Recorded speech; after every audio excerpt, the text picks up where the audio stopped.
Good afternoon. I'm Jeff Bartow, and this is the second talk in an ongoing series focused on spirituality in the 21st century. The reason for the series is that I've concluded that spirituality in the 21st century and forward will be different than it has been in the past, especially that of 500, 1,000, and 2,000 years ago.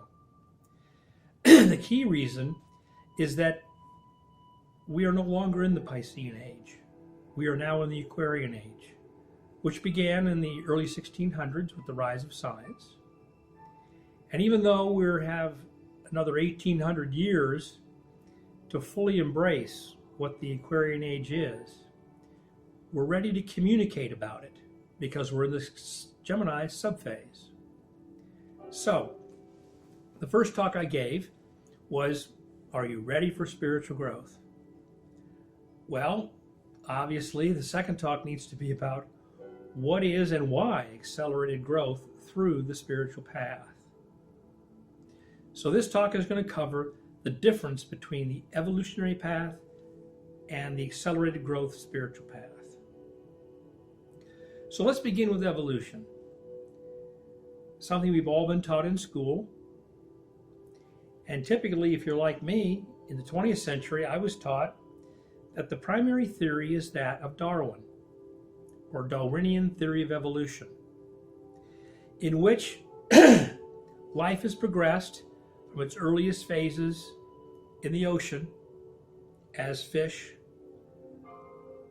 coming on land, finally as animals, into apes, and finally humans. And two other things about his theory that are key is that this whole process is based on random mutations in growth over a long period of time. That each species that has come on Earth survives if they're the fittest or the strongest, and that those aren't die away. And finally, that the whole process of evolution relates to adapting to the environment.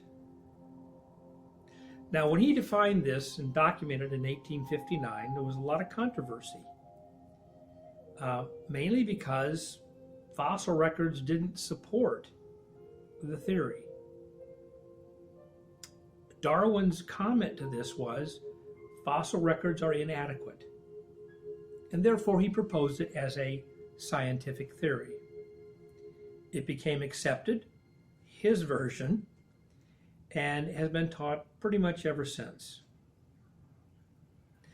Now, with the advancements in paleontology, in science, and in philosophy, theology, most experts today conclude that Darwinian theory of evolution doesn't hold water. And there's a number of reasons for it. The first and most obvious is that it's not supported by the scientific method. Now, in science, the scientific method is their God. If it supports the scientific method and they have the mathematics worked out, well, then it's a theory. And if not, sorry, you just don't cut it. Well, this bugaboo about the missing link in evolution from apes to humans, still there. And when scientific records and the whole process of the scientific method can't verify or the plausibility of the theory, it usually is unacceptable. Except the scientists are humans, like everybody else. And so they tend to fudge things at times based on convenience. So if the mathematics are worked out and it all seems plausible, well, then it's a theory. And theories that are not supported by the scientific method include the Standard Model, which is the basic theory of physics. Another one relates to the atom. As we were taught in school, with the little electrons as balls rolling around the nucleus of the protons and the neutrons and their various weights. Great Newtonian physics. Unfortunately, 80 years ago, with the development of quantum mechanics, it was actually demonstrated that atoms don't work that way. So it does not supported by scientific evidence. Anyway, that gets to be a little bit off the subject sometimes. So let's come back to evolution. Well, as I said, Darwin's response was that the fossil records are not adequate today to support the theory, but will be in the future. So 150 years later, and an exponential change in accuracy and detail related to examining fossil records, and the bottom line is, it refutes Darwin's theory of evolution. There is no missing link. Now, another thing that's happened through many studies over the last hundreds of years is that basically species do not evolve. Their bodies that they create pretty much are in stasis through the entire time the species is on Earth. Well, that not consistent with random mutations in growth. And the final one that really is a cruxer is that if you take things like the complexity of the human eye, if you try to apply Darwin's theory that it developed based on random mutations, then it would take longer than the Earth has existed for it to develop. So, since many scientists, scholars, philosophers, and others say this theory doesn't hold water, well, what does? Well, it's a combination of things.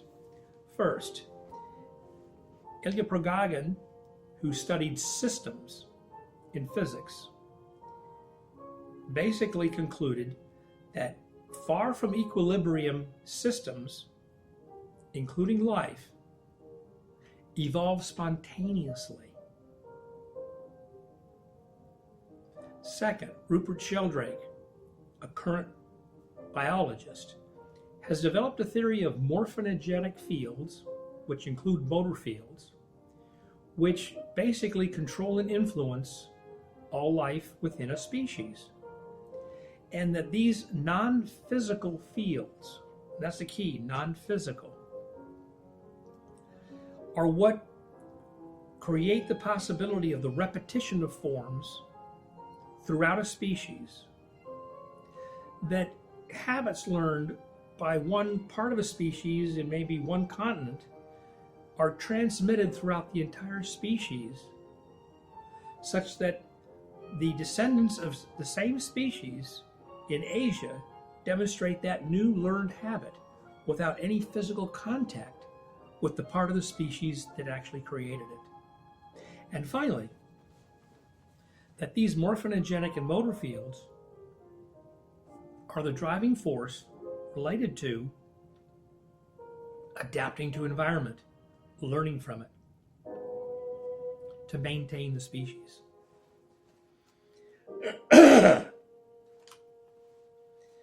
Another part of the new theory relates to that in studying life, each new species or level of life that comes in demonstrates some novelty or creative advance from previous species. So evolution then becomes this ascent to a more complex, higher order, more unified life, and that there is inherent in it a drive to perfect itself. Now finally you go to metaphysics, and their definition is pretty consistent, that evolution is a cyclic, creative manifestation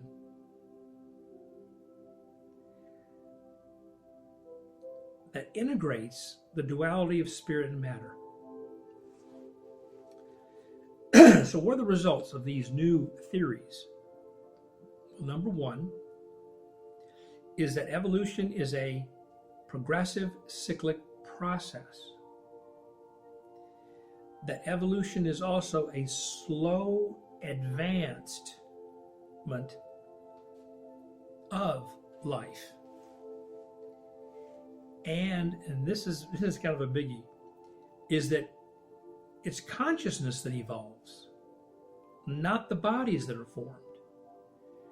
That once the bodies have been formed through activity-based form building or involution, they pretty much stay in stasis until the species dies out.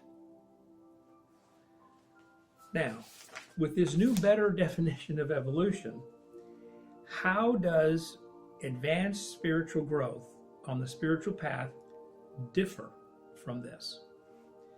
Well, the underlying focus on this relates to the initiatory process.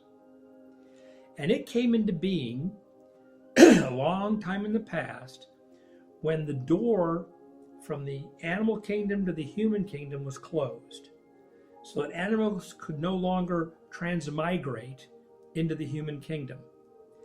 The reason for this was the initiatory process itself was going to accelerate growth in the human kingdom. How does it do that?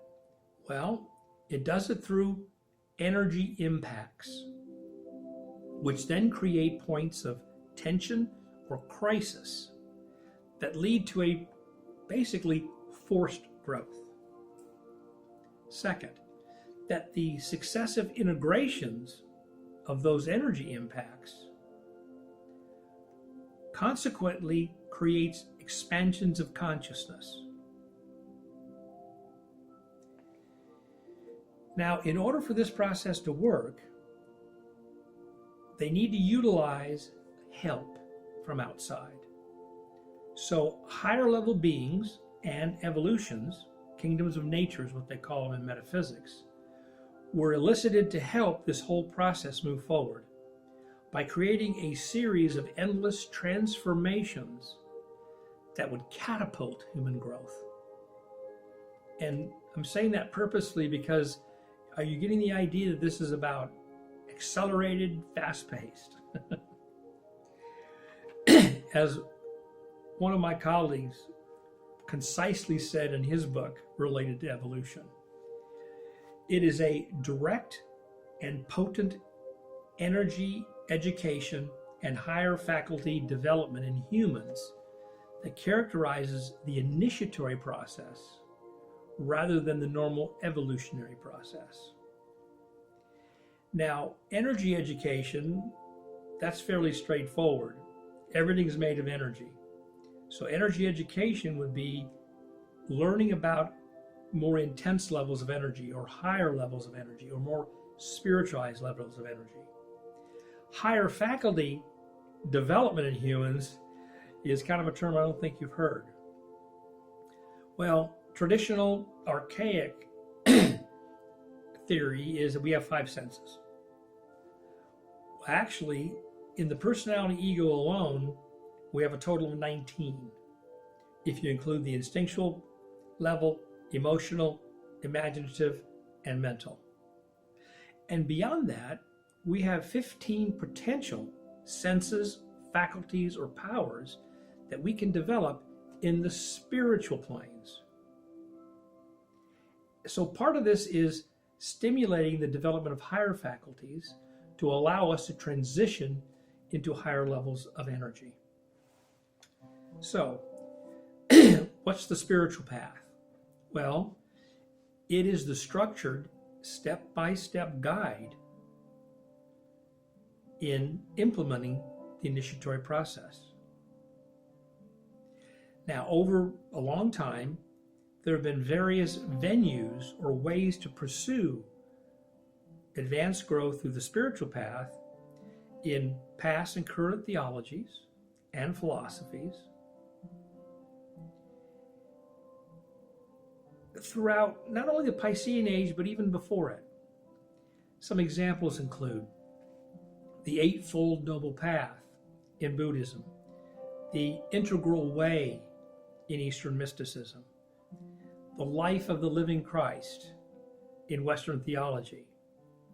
As Christ said, "Ye shall do as I have done, and better things ye shall do than I have done." In the 20th century, the path of individuation was brought through by C.G. Jung in psychology. Also in the 20th century, the new Toltec teachings of Don Juan Matus define the warrior's path, or the path of knowledge, as a true path of spiritual growth. Now, transitioning into the Aquarian age, we have the opportunity for new venues that haven't been defined before. One, I conclude, is the path of relationships, so that one can use all relationships in life, both material and spiritual, as their spiritual guide and path. Excuse me. A second relates to what I call the professional path, which is utilizing your focus in the outer world through business, through science, through education, through religion even, as your spiritual path. I also conclude that astrology will actually have a defined spiritual growth path for it somewhere in the near future. Now, these spiritual paths are all similar in they involve stages of growth and points of attainment along the way. And what that, as most all generally conclude, are called initiations. So the spiritual path becomes the structured way that we take spiritual initiations to assimilate energy impacts and catapult our growth.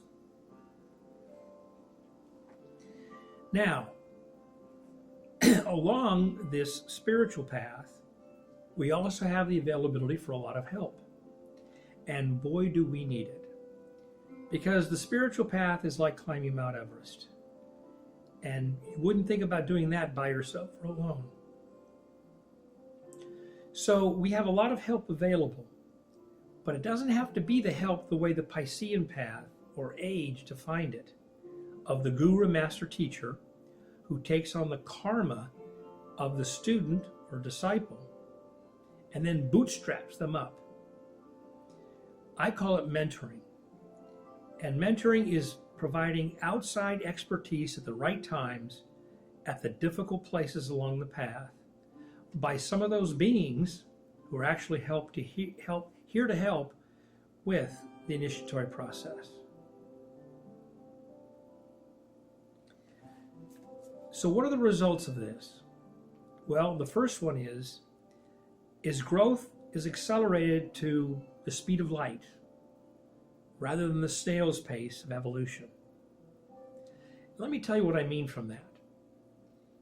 If you only pursue the human orientation of evolution,